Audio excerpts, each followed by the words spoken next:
Hello everybody, నేను Sujani. Welcome to my channel salt and Sujani, my daily cooking vlog. ఇవాళ ఒక మంచి క్యాప్సికమ్ వేపుడు రెసిపీ అండి. చాలా చాలా బాగుంటుంది క్యాప్సికమ్ బేసన్ బుర్జీ.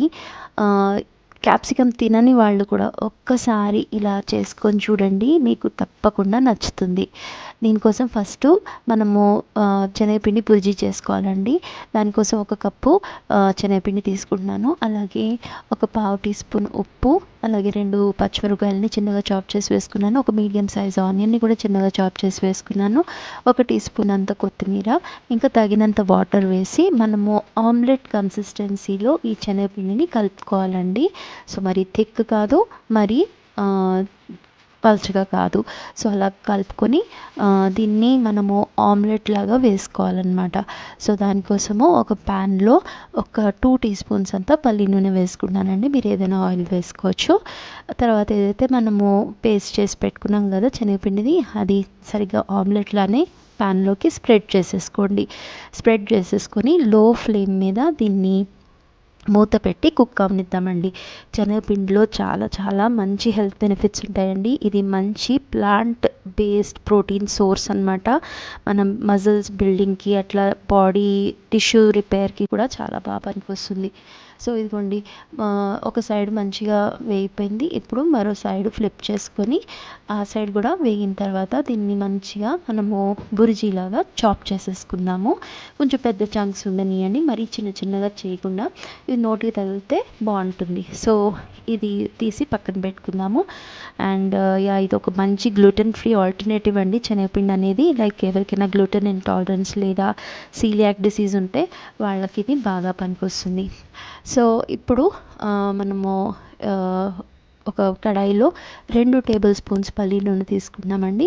పావు టీ స్పూన్ చొప్పున ఆవాలు, జీలకర్ర, సోంపు, కలోంజీ అంటారు కదా, నల్ల జీలకర్ర, అవి వేసుకున్నాను. ఇంకొన్ని మెంతులు, ఇంగువ, ఒక 2 ఎండుమిరపకాయలు వేసుకొని ఇవన్నీ కూడా మంచిగా చిట్పట్లాడే వరకు వేయించుకోవాలి. బేసికల్లీ వీటిని పంచ్పోర్ అని అంటారు. అంటే ఈస్ట్ ఇండియా వైపు, అంటే బెంగాల్ అటు సైడు ఇదే తాలింపు దినుసులు అనమాట వాళ్ళకి.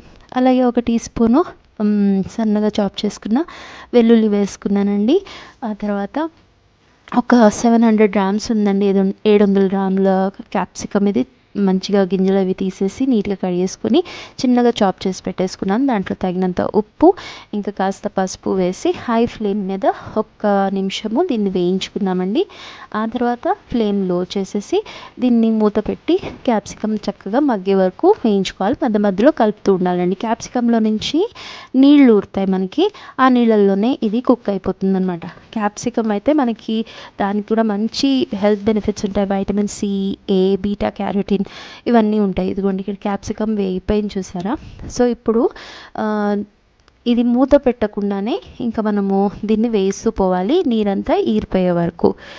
సో ఏదైతే బేసన్ బుర్జీ చేసి పెట్టుకున్నామో అది కూడా వేసేసి ఇప్పుడు ఒకసారి మంచిగా కలిపేసుకుందామండి. కలిపేసుకొని ఇప్పుడు తగినంత ఉప్పు, ఇంకా కొంచెము కారపొడి, నేను ఒక 1 టీ స్పూన్ వేసుకున్నాను, వేసేసుకొని ఒక్కసారి మంచిగా వేయించుకుందాము.